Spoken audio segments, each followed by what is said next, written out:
Donc, la création, une fois que les cours, les unités d'enseignement et les cours sont créés, nous pouvons directement accéder aux maquettes. Les maquettes, on peut les télécharger si vous voulez bien.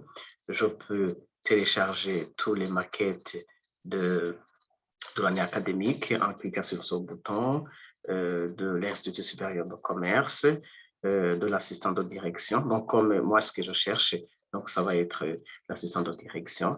Je clique sur ce bouton et je vais pouvoir voir la liste des cours, donc l'offre de formation, la maquette de cours, département d'assistant de direction, année académique 2020-2021. Donc, tout ça. Et si je modifie quelque chose, ça va se rapporter ici. Par exemple, le prénom, je vais changer par exemple ce cours de comptabilité générale et vous allez voir que tous les changements vont se rapporter ici. Donc, du coup, vous voyez que ça, c'est bac 1. Bac 1, il y a premier semestre. Vous voyez tout ça. Et puis, bac 2, pareil. Et puis, bac 3, pareil. Et tout comme vous pouvez aller plus loin en téléchargeant juste l'offre de formation pour seulement la classe de bac 1. Donc, vous allez voir, donc tout est là. Et puis, voilà, vous allez voir la première unité et l'effet de 10 crédits. Et tout ça, tout ça. Donc, voilà.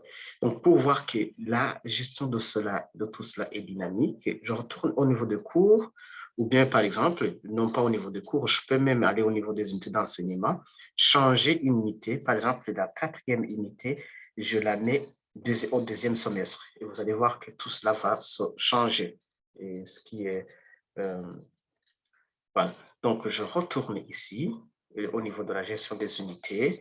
Et comme je venais de le dire, si je prends la quatrième unité d'enseignement et que je la mets, c'est ça, je la mets en deuxième semestre. Donc, et voilà, si je retourne au niveau de l'offre de maquette, voilà, je vais faire vite je vais juste m'intéresser à cela.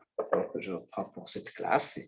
Vous allez trouver que seuls les trois sont là et vous voyez que euh, tout ça change dynamiquement. Bon, toute autre donnée que je peux changer, donc tout cela va se faire. Donc, cela est différent normalement de comment on fait, parce que tout ce que l'on fait, on a chargé dans le serveur de l'université. Et pour pouvoir modifier tout ça, c'est trop catastrophique. Il y a plusieurs étapes à faire. Bon, du coup, je vais quand même retourner ici et euh, retourner l'unité dans l'unité 4 dans le semestre 1. Comme ça va être... Voilà. Du coup, ça, c'est pour ce qui est de la gestion des offres de formation. Bien entendu, au niveau des lectorats, ils peuvent avoir besoin de générer l'offre de formation pour toute l'année académique. Voilà, par exemple, ça va prendre... Donc, ça, c'est l'Institut supérieur de commerce. C'est ça, voilà, l'offre de formation pour ça. Euh, et puis, voilà, département, et ainsi de suite, ainsi de suite. Donc, et puis, on peut passer aussi à l'étape de l'Institut. Donc, ça, c'était l'année académique.